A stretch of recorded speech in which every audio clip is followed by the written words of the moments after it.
Fogata juvenil en Santa Laura, Montoya. Una noche encendida por la fe, la alegría y el encuentro.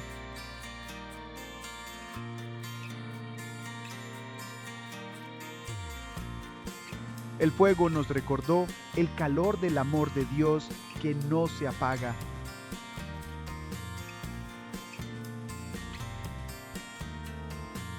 Jóvenes reunidos para cantar, orar y compartir como hermanos.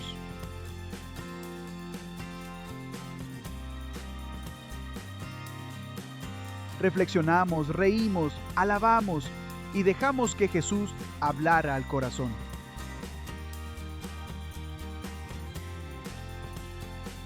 La pastoral juvenil, Ecos de su amor, abrió sus brazos con amistad y esperanza.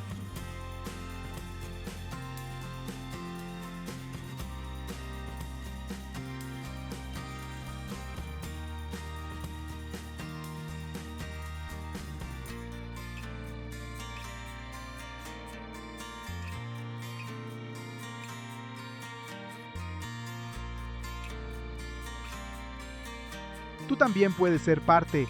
Te esperamos con el corazón encendido